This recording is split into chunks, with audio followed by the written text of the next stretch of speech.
Hey Liverpool fans, have you seen the latest release? At AnfieldIndex, we've teamed up with LiverpoolFC to announce that the brand new 24-25 LFC Nike home kit and anthem jacket are out now, and they're hotter than ever. The brand new kit pays homage to the legendary Rome 1984 side, featuring sleek pinstripe detailing that brings a touch of history to our modern game. Whether you're cheering from the Kop or watching from home, you'll feel the spirit of the Reds coursing through every stitch. The best part? You can grab yours today. The new kit and training range are available in official stores, online, and through the LFC store app. Don't wait, order now and be ready to show your Liverpool pride and style. Get your hands on the new 24-25 LFC home kit and anthem jacket today. Let's make this season unforgettable. You'll never walk alone. I'm Trent Alexander-Arnold. I'm Curtis Jones. I am Cody Gakpo. Putting on the Liverpool top for the first time, it was a dream come true, and I'll never forget that moment. The new LFC 24-25 season Nike home kit is out now. Buy it today, along with our new goalkeeper kit and training range at your official LFC stores. Online at liverpoolfc.com/store and on the official LFC store app. You will never walk alone. We took it all. We brought them to our land. An endless night, ember hot and icy cold. The rage of the earth. We made this curse. Carved it in the blood on our backs. We did not see. We could not, but she did. And in the end... What will I become? Senua's Saga. Hellblade 2. Play it now with Game Pass. Thanks for choosing this free Anfield Index podcast. If you'd prefer to listen to this or any of our other shows without adverts, then now's the time to check out Anfield Index Pro. With AI Pro, you can supercharge your entire listening experience. You'll not only get all of our podcasts without the ads, but you'll have them far faster with our quick publish feature available exclusively for subscribers. AI Pro also puts you in the heart of our sound studio, with an option to listen to many of our shows live and interact with the podcasters in real time as the shows are recording. Upgrading couldn't be easier. AI Pro is available on all popular podcast platforms, and we have our own apps for Apple and Android. Just head on over to AnfieldIndexPro.com and get started today. Hello and welcome to AI Scouted on Anfield Index Pro. I'm Dave Hendrick, joined as always by Mr. Karl Matchett. How are you, sir? Sincerely wishing we were in action tonight. Yeah, I kind of am, and then kind of am not, because I think Leverkusen would expose quite a few of the flaws that have been prevalent in this Liverpool team over the last few months. And I wouldn't want Jurgen's last game to be defeat in another cup final. So in that way, I'm kind of glad. I was in Dublin yesterday. I did see some of the preparations that were being made, some of the fan zones that have been set up, and the city is geared up for what should be a good game of football tonight as Bayer Leverkusen take on Atalanta in the Europa League final, Karl. I'm a little surprised you're not going to it anyway, to be honest. I did consider it, and then I just couldn't be bothered, to be totally honest. A fair assessment. Leverkusen, they topped a group with Qarabag, Molde and Häcken. Then they drew Qarabag in the round of 16, came from 2-0 down in the away leg to even up with a late Patrick Schick goal. And then in the home leg, they were once again 2-0 down, but found a goal from Jeremy Frimpong and then two very late goals from Patrick Schick to win 3-2 and go through 5-4 in aggregate. They eased past West Ham 3-1 in aggregate, and then having won 2-0 in Rome, found themselves 2-0 down at home to Roma, but once again, late goals, Mancini and Stanisic, and that lands them here. For Atalanta, in their group stage, they topped a group with Sporting, Sturm Graz and Rakow. Then they also, like with Leverkusen, beat a team that they'd played already in Sporting, a 1-1 draw away, a 2-1 win at home, 3-2 on aggregate. Then they came to Anfield and pumped us. We did win 1-0 over there in what was a meaningless game. And then after a 1-1 draw in Marseille, a 3-0 win at home with Lookman, Ruggieri and Toure scoring the goals. So it does set up a very interesting final. Leverkusen obviously chasing a treble, having won the league unbeaten. They are strong favourites to win the German Cup. They face Kaiserslautern, who are a bottom half team in the second division of German football, in the final. Atalanta look set to get a Champions League spot through Serie A. They're currently 3 points and a big goal difference ahead of Roma. And I think they've actually qualified because don't they have the better head-to-head? So they're in for next year. But they did lose the Coppa Italia final to Juventus last week. So this is their chance at silverware. I think this could be a really good game. It's one I think is going to be very entertaining. Yeah, I do. I think it'll be a really, really good final. Like I say, I understand what you're saying completely about Leverkusen would have perhaps shown up Liverpool a little bit, but I guess also the flip side of that is had we got to the final, it'd be because we weren't necessarily showing many of those same ridiculous traits late on in the season. So perhaps they wouldn't have been there and it would have been an equally good final. I think the best thing about this is actually Atalanta arriving, basically since the first leg against us, into their best form of the entire season. They end in the Serie A campaign in really, really good form. That's basically what's got them back into Champions League contention. And just, I think the confidence, obviously, the setup is looking a lot more balanced again now. You would expect that I'm not sure that they would think that they are massive underdogs, but they'll probably thrive in being the underdogs in the wider vision of the final, let's say, just because Leverkusen obviously unbeaten and titled themselves domestically. So I think there's probably more pressure on Leverkusen to get the job done than there is on Atalanta. But similarly, Atalanta have been in a pretty good position for the last few years, and this is another big step for them to keep that going. Yeah, for sure. I mean, the funny thing is we played Atalanta. They'd lost back-to-back games. They'd lost 4 of their previous 6 games before, 4 previous 7 before we played them. And since hammering us at Anfield, they obviously lost to us in the return leg. Their only other defeat was to Juventus in the cup final last week. They've won their last 5 in the league. They'd lost the first leg to Fiorentina in the Coppa Italia just before playing us and had hammered them in the second leg. And I thought they were really, really good against Marseille in that second leg. They got their 2 goals. They sat in. They let Marseille come on, and then they hit them on the counter-attack late on to add the third. I would love to see them win this trophy because Gasparini has been there now a long time, and he has brought them from a club that was a yo-yo club, really, would have a couple of years in the top flight and then drop out and then come back up.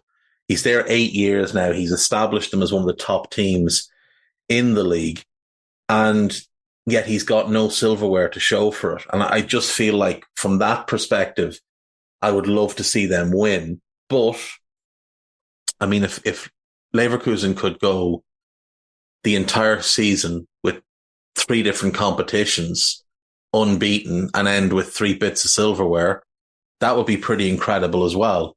I mean, maybe it goes to penalties and Atalanta win it that way, and that way Leverkusen can still hold on to an unbeaten record. But, I would like to see Atalanta win some silverware, because over the last 8 years, they have been immensely entertaining to watch, and they've given Serie A, kind of that underdog story that we hadn't been used to there. It was always the 2 Milan clubs, Juve, and the 2 Rome clubs. Parma had their go at it. They obviously won some silverware. Fiorentina had a really good team for a few years. They won some silverware. Sampdoria have had really good teams. They won silverware. Atalanta now are the one who've done what those clubs did, but they don't yet have that bit of silverware, and I'd love to see them get it. Yeah, that's fair. I think it would be a good thing to see a new name on winners list anyway. So either way, we kind of get that. But Atalanta have been involved in quite a few storylines over the last few years. I think that's fair to say. So yeah, that would be a nice finish to that sort of cycle for them. I think I will stick with preferring to see Leverkusen win it, just to see if they can, obviously get a treble, and then where they go beyond that, because that's a really, really big thing to try and back up the following season. Yeah, Yeah, I mean, look, they're already going to have a target on their back in the Bundesliga next season, having won it unbeaten, the first team ever to do that. I think if they go into the Champions League having had an unbeaten season in all competitions, everybody's going to be gunning for them. Everybody's going to want to be the first club to end that run. And it's going to be tough for them next year. And we'll see what happens in the summer. You know, they'll hope to keep hold of the likes of Frimpong, who's got a relatively cheap release clause. I think Wirtz has said he's going to stay. There's rumours that other clubs are interested in the likes of Boniface and Ta and Hincapié. Curious to see what the team looks like next year. They've certainly got a great platform to build off. But tonight is definitely a huge game for them and will define how teams look at them moving forward. For sure. I think it might also be something that affects transfer plans as well. Not just obviously being a Champions League team, but a European Cup winner. We know that obviously a lot of European teams, countries, players give it a bit more gravitas than maybe we do on these shores as well. Oh, for sure. Yeah, the Europa League is taken far more seriously in other countries than it is in English football, for certain. Right, so that's tonight. You're going Leverkusen. I think Leverkusen will win, but I'd like to see Atalanta win. So I'll go with Atalanta. Next Wednesday, we will have the Europa Conference League final. And this is not a competition that either of us pay too much attention to, but we might as well have a quick chat about it. It will be Olympiacos against Fiorentina. That game is to be played in the OPAP Arena in Athens, which is the new home of AEK Athens. So an advantage for Olympiacos that it's in their home city. But Fiorentina, I think, will probably go in as favourites. Now, they've been in the Conference League all along. They scraped past Rapid Vienna to get into the group stage, then topped the group with Ferencváros, Genk and Kukuriki. They went unbeaten, 3 wins, 3 draws. Then they knocked out Maccabi Haifa. Then they knocked out Victoria Plizen and then Club Brugge in the last round. Olympiacos were in the Europa League to begin things. They beat Genk and Kukuriki to get into the Europa League group stage. They were drawn with West Ham, Freiburg and back at Topola. They finished third in the group with 2 wins, a draw and 3 defeats. They lost both games to Freiburg, lost away to West Ham, but did beat West Ham at home. In the knockout phase, they were dropped into the Conference League, and in the knockout phase, they beat Ferencváros. They beat Maccabi Tel Aviv, having lost 4-1 at home. They then won 6-1 in the second leg and went through 7-5 in aggregate. They knocked out Fenerbahce on penalties, and then they beat Aston Villa in what was a huge surprise, but beat them 4-2 away and then 2-0 at home, so absolutely deserving of their place in this final. Some really interesting players, I think, on both sides. The one Olympiacos player I would just say to people to keep an eye on is the Argentine midfielder Santiago Heze, who's really, really impressive. There's other players people will know. Daniel Pedence is in that team. Vicente Abore is in that team. Andre Horta is in that team. You've obviously got El Kabi up front, who scored all of the goals against Villa. Stefan Jovetic is there, though doesn't play very often. You've got Omar Richards, David Carmel in defence. You've also got Panagiotis Retsos, who briefly was at Sheffield United on loan, formerly of Bayer Leverkusen, a player whose career has been dogged by injuries, but very, very talented. It's quite a good squad. They're owned, obviously, by the same guy that owns Nottingham Forest. But I feel like Fiorentina have to be made favourites, but it's probably more big league bias than anything else. Yeah, and I think that's fair. I mean, I look at the two teams, and obviously Olympiacos have runs of, a month or whatever where they win 5, 6, 7 games in a row because domestically they have such a massive advantage over the vast majority of the league. But across the board, when it gets to all competitions end of the season, you look at both teams' form, and it does kind of scream Europa Conference League, doesn't it? Like, Fiorentina have won 5 of their last 9 games in all competitions. Olympiacos have won 4 of their last 7. It's not like it's relentless. It's not like it's the absolute pinnacle or that both teams come in incredibly good form. Fiorentina, you would imagine, on the basis of playing regularly decent opposition, have a slight advantage in that regard. Like, even if they think that Olympiacos are a really, really difficult opponent, they have a lot of experience and a lot of know-how how to set up, which suits themselves against that kind of opposition. Only a couple of weeks ago, they played Napoli. Who else they played recently? Atalanta. We've just mentioned them. Obviously, they played them not too long ago in the Cup semi-finals. Semis. Yeah. So they won't be concerned if Olympiacos come out and be a better footballing side than them. They'll know how to set themselves up. I probably would normally agree with you that Fiorentina would be the one I would pick based on better league, but given the run in Europe that both sides have had, I would probably lean Olympiacos' way. Yeah. I think, I know obviously that Aston Villa is the most recent one, and you don't want to put too much sort of recency bias on it, but at the same time, getting past Fenerbahce and getting past Aston Villa, I do think that counts for quite a bit, to be honest, rather than Haifa, Pilsen, Club Brugge. Club Brugge for sure. But, just on the basis of that, I would probably lean Olympiacos' way. Yeah, and this is a pretty good Fenerbahce team. A lot of well-known players are in it. They're going to finish second in the Turkish league, but they're going to get 99 points if they win their next game and finish second, because Galatasaray have 99 points, only need a draw in their last game. We thought it was bad when we got 97 and didn't win the Premier League. They could get 99 and lose out. They could even lose out on goal difference if things break a certain way. So this is a good Fenerbahce team. There's star name players in that squad, and Olympiacos overcame them. And even in the round before against Tel Aviv, they're not a great team, but to lose 4-1 at home and then go away and win the way they did, 4-1 in normal time, and then get 2 goals in extra time, that takes a really strong mentality to be able to do that, especially when there's only there was about 400 fans at that game because it was a neutral stadium. And so they didn't have home support or anything like that, and they were still able to go and win the game like that. I'm actually leaning strongly towards Olympiacos as well. I just think, I think the stadium's going to be mostly Olympiacos fans, but I'm also thinking outside the stadium, there's probably going to be thousands upon thousands of Olympiacos fans who go to the stadium to stay outside, but to make noise anyway. So there could be quite the cauldron there for Fiorentina to have to face.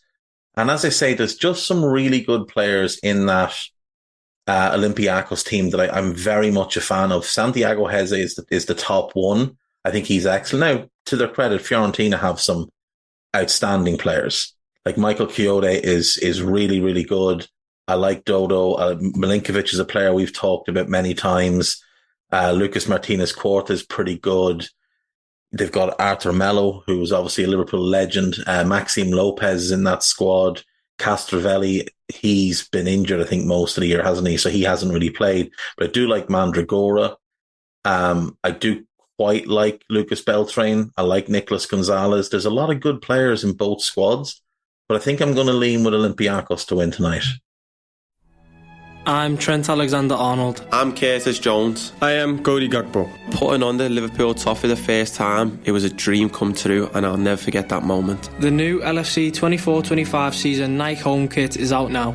Buy it today, along with our new goalkeeper kit and training range at your official LFC stores. Online at liverpoolfc.com/store and on the official LFC store app. You will never walk alone. We took it all. We brought them to our land. An endless night, ember hot and icy cold. The rage of the earth. We made this curse. Carved it in the blood on our backs. We did not see.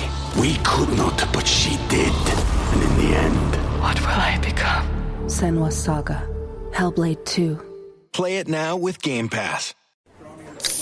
What's up, sandwich heads? Today on Steve-O's Sandwich Reviews, we've got the tips and tricks to the best sandwich order. And it all starts with this little guy right here. Pepsi Zero Sugar. Partial to pastrami, craving a Cubano. Yeah, sounds delicious, but boom! Add the crisp, refreshing taste of Pepsi Zero Sugar and cue the fireworks. Lunch, dinner, or late night, it'll be a sandwich worth celebrating. Trust me, your boy's eaten a lot of sandwiches in his day, and the one thing I can say with absolute fact, every bite is better with Pepsi. I don't need a VPN. I've got nothing to hide. This is what I used to tell myself before I hooked up with LibertyShield.com. Not only is my home internet now fully encrypted, but I can now access all the websites I want, whenever I want, and do so from absolutely anywhere. As a Liverpool fan, I love to know I can now watch every match, regardless of whether it's on UK TV or not. My Liberty Shield VPN makes sure nothing is blocked and guarantees me super fast streaming speed throughout that match. You can get connected right now with their software package, which includes a 48-hour no-obligation free trial and instant access to their apps for Apple, Android, Fire TV, PC, Mac, and Android TV. Or go a step further like I have and get one of their pre-configured VPN routers. These small but powerful devices allow you to easily connect every device in your home to VPN, making it the perfect solution for smart TVs, Mac boxes, and games consoles. Visit LibertyShield.com today and use coupon code AIVPN25 to get 25% off at checkout. Next week. Not next week, sorry. Yeah, next week. Yeah. Next Wednesday. Think I'm going to lean for them. Right, that leaves us with one European final, and it is obviously the big European final, the European Cup, to be played between Real Madrid and Borussia Dortmund. This final will take place on Saturday, the 1st of June. It will be played at Wembley Stadium, and Real they're the dominant force in this competition. They've already won it 14 times, which is twice as many as anybody else. They've won it more than any other two teams combined. They've won it more than any country bar England combined. And if they win this one, they'll have as many as all English clubs combined. Like, it's a staggering record. Dortmund, I don't think anybody expected to be here. Dortmund, to get to this point, overcame a really tough group with Paris Saint-Germain, Milan, and Newcastle, but topped that group with 11 points, lost away to PSG, drew with Milan, then won 3 in a row, including both over Newcastle, and then drew with PSG in the final game. They beat PSV Eindhoven 3-1 in the round of 16 on aggregate, and I think everybody thought that's who the big teams will want in the next round. But then after losing 2-1 in Madrid, they beat Atleti 4-2 in Dortmund. And then they beat PSG 1-0 in both legs to properly earn their way to this final. Now, Real had Napoli, Braga, and Union Berlin in the group stage. They won all 6 games and breezed through. They didn't look great against Leipzig, but did win 1-0 away and then 1-1 at home and the 2-1 aggregate win. They needed penalties to beat Man City, but beat Man City they did. Again, I don't think anyone fancied them to do that after the first leg ended 3-3. I think the thought was Real need to win the first leg and then have something to cling on to. But 3-3 draw, went to the Etihad and went ahead early through Rodrigo and clung to it. KDB got City back into it, but Real won on penalties. And then a 2-2 draw away to Bayern, followed by a 2-1 win at home to Bayern.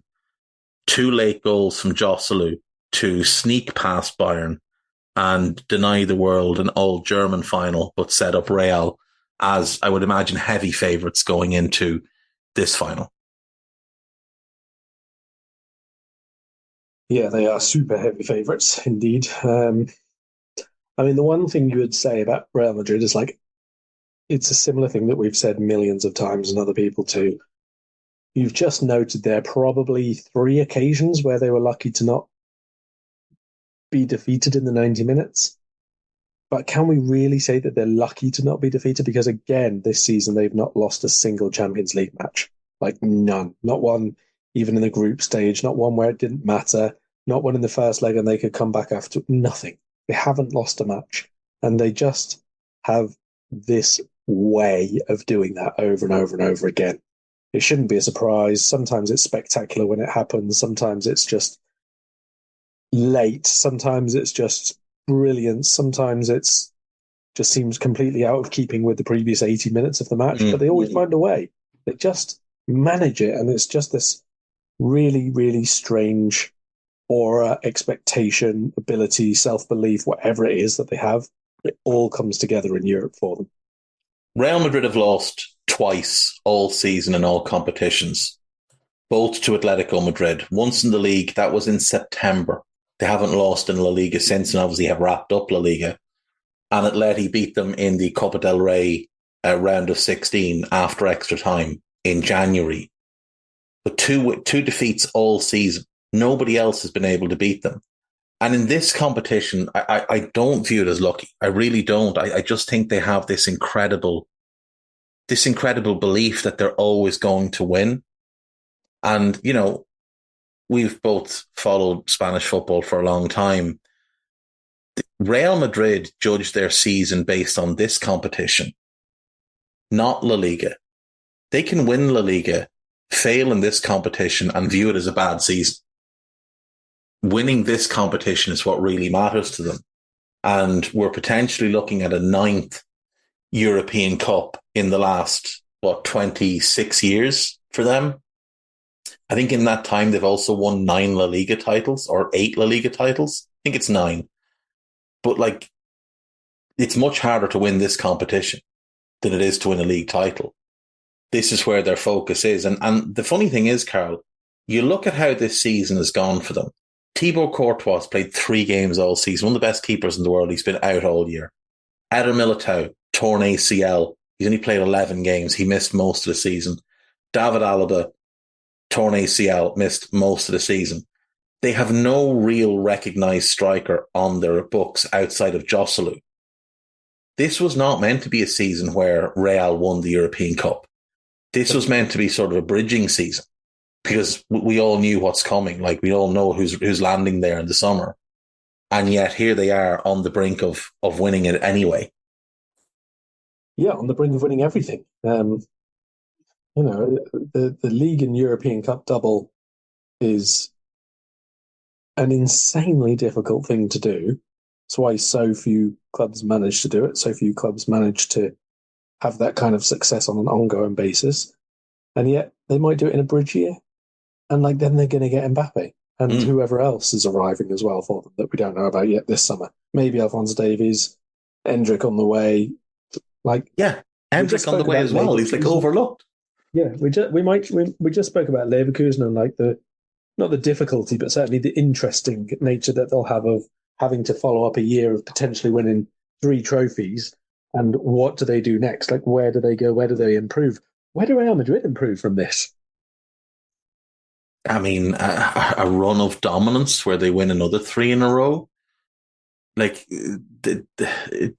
absurd to look at that squad and just think they're adding Kylian Mbappe to that.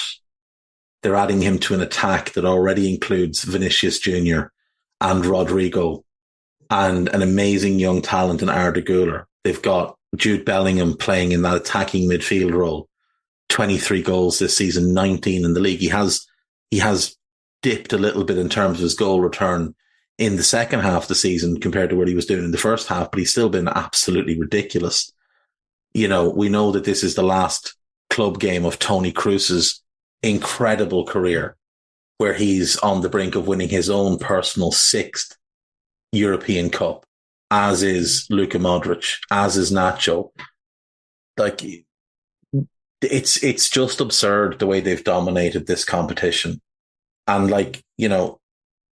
we both remember in the 90s when Real hadn't won this competition since the 60s, it was like this dark cloud that hung over them. And then they got one, and then they got another, and then they got another. They won 3 in 6 years. And then it all kind of fell apart for them. And then that incredible Barcelona team emerged under Pep and won 2 in 3 years. And people were looking at Real and going, right, well, your move. And then they get one, and then Barca get another, and then Real rattle off 3 in a row. And then big vital parts of that team, like Cristiano Ronaldo, leave. And yet here we are 6 years later from when they won their 3 in a row. And it's not their first one. This could be their second one in that time, because obviously they beat us in 2022. Like, their ability to just continually re-energize themselves and go and just have that mindset of, like, we're winning this competition no matter what you do. We are winning this. Like, last season, they might well have won it if they hadn't run into City the way they did. You know, they've just been phenomenal. Absolutely phenomenal. Like, across that entire period that you just mentioned, they've basically averaged a European Cup every 3 years. Yeah. And like, we, Liverpool, and any other good club are like thinking that we're basically at the pinnacle of what we're capable of if we get to 2 finals within 3 years of each other. Like, that's a really, really good, sustained, consistent being at the top. And sure, you know, more competitive domestic leagues or whatever can contribute to that a little bit, but actually going on and winning it every 3 years on average over the best part of 3 decades, that is just stupid levels of consistency. Like, we view ourselves as European royalty because we've won 6 European Cups. They're on the verge. Now, not to write off Dortmund, we'll get to Dortmund, but this would be their 6th since the year Luis Suarez almost won us the league title. Like, that's not that long ago. That's 11 seasons. And they're about to play for their 6th European Cup. In just that time, they'll have matched pretty much everybody else in Europe bar Milan. Milan will be the only club who'd have more than Real have won since the 13-14 season. Like, that's incredible. And like, Bayern are another huge European club. They've got 6 like us. They're looking at it thinking exactly the same. Like, Bayern have dominated German football to a very easy degree. And maybe that's what's hurt them in Europe, is that they weren't getting that regular high level of competition domestically. So when they went into the biggest European games, maybe that's what was hurting them. I think with English clubs, the standard at times is a little bit too high. So that's what hurts them. But Real have just found this perfect groove. But Dortmund aren't going to roll over for them. And like, there's some really, really good players in that Dortmund team. I think the goalkeeper, Kobel's excellent. I'm a big fan of Schlotterbeck. Mats Hummels, I think he's been washed for years. He's rolled back the years and he's been tremendous in the knockout games. I think Ian Maatsen coming in at left back has been great for them. In midfield, Emre Can, I mean, he looked a bit leggy in the last game, but he's been excellent this year. Sabitzer, who'd had a couple of poor years, he's been really good. And then in attack, you've got Nicholas Fulkrug, who nobody expected to do much for them. Julian Brand, who's kind of been a disappointment in his career compared to what we thought he'd be when he was 19-20. Jadon Sancho, who people had written off because of what went on at United. And these lads are just, they're fearless. Like, they know that they are huge underdogs and they're playing to that. No one expected them to get past Atleti. Nobody expected them to get past PSG, even though they topped a group with PSG in it. But no one expected them to get to where they are. And it would be one of the great stories if Marco Reus was able to leave after so many near misses. Obviously, almost won a league title last year. They bottled it on the final day. They lost that final to Bayern many years ago when Jurgen was in charge. But it would be one of the great stories for them if they could win it this year and Reus could sign off with a European Cup. Yeah, I mean, interesting to see the parallels with what you were mentioning even about Real Madrid. Like, the 2 teams who have won against Dortmund this year, PSG, who you mentioned, they then went and knocked out anyway, and Atletico Madrid, who are the only team to have beaten Real Madrid. So I don't think it's as cut and dried as is being made out in some places. I do think that there's a really, really heavy emphasis on Dortmund scoring first in the match, though. I would say that that's where I see their opportunity, basically. They've come through a few different tests in the Champions League so far. Like PSV Eindhoven, when they were drawn with them, it was kind of like it felt a bit like an even draw, that one. Like whoever goes out and plays to their level across the two legs is likely to go on. And that's like, a really good reward. Basically, you can get to the quarterfinals. It was a little bit like, that's your lot though. But they've really adapted, like a completely different tie, completely different way of playing against Atletico Madrid in the quarters than they had against PSV in the last 16. And when in the first leg, you could say that didn't really go their way. Obviously, they lost 2-1, but I don't think they were like, torn apart or anything like that in the game. No. I think the most impressive thing about that was not the fact that they came from behind, but the fact that they adopted a completely different way of playing for the second leg, because they knew that the team they were facing was a completely different prospect away from home. We went over it at the time. Atleti's away record this year, shoddy, to say the least. And Dortmund have been able to play on that, not just against them, but against loads and loads of other teams this season. They've played, I wouldn't say in their own way, they've played in a way which matches them up to who they're playing against. And, not to disparage it in any way because it's worked and it's got them to a final. I think this Dortmund side have benefited by not necessarily having their style or a style. Like you couldn't really say domestically they've been so strong by playing one particular way that they've not challenged for the title. They've not necessarily got Champions League spot other than the fact that they have, because Germany have got an extra spot this year.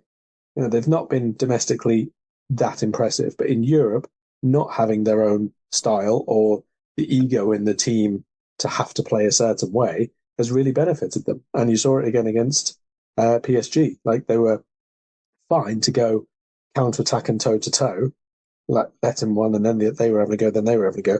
But when it came to they have a lead and they can hold on to it, they had a completely different mindset to PSG. Like completely off the scale in terms of work rate, in terms of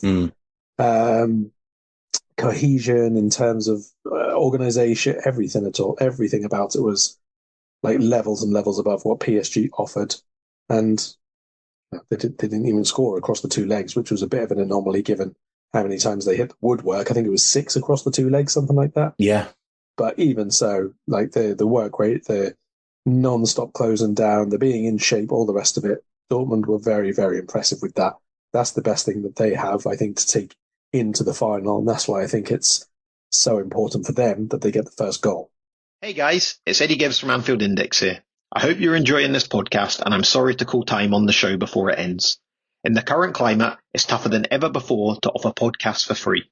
At Anfield Index, we produce over 75 free shows every month, which I'm confident is unparalleled in the LFC sphere.